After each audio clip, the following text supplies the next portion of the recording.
Hi friends, welcome to my channel. Friends, today in this video we are going to create this glassmorphism effect by just using simple HTML and CSS. So as you can see, this is the glass effect by just using simple HTML and CSS that you can create very easily.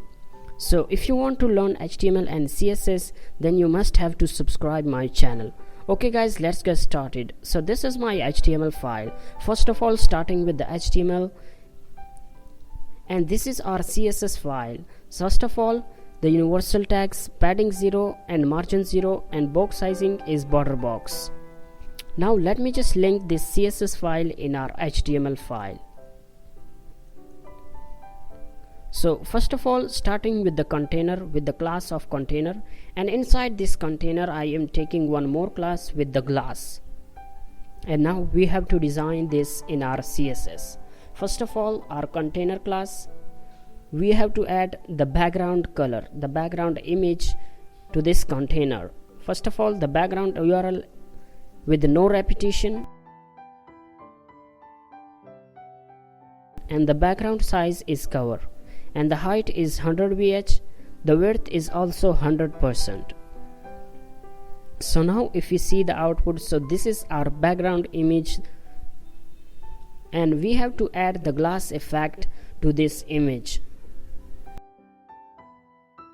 Now with the glass class, first of all the height is 300 pixel and the width is 500 pixel. Now to center all the content, all the glass effect inside the body, we have to use some properties.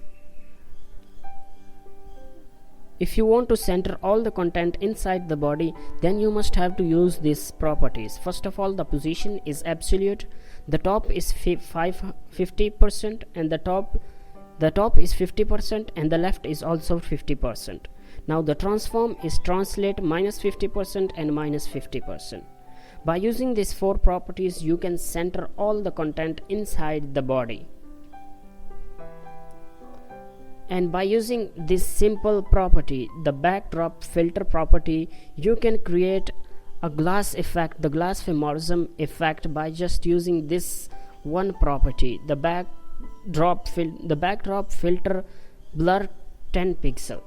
You can create the glass effect by just using this simple property.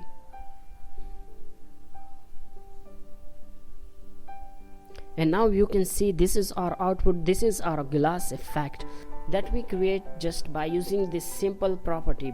And now if you want to add some content inside this glass class, you can add any type of content. You can use this glass effect inside your project.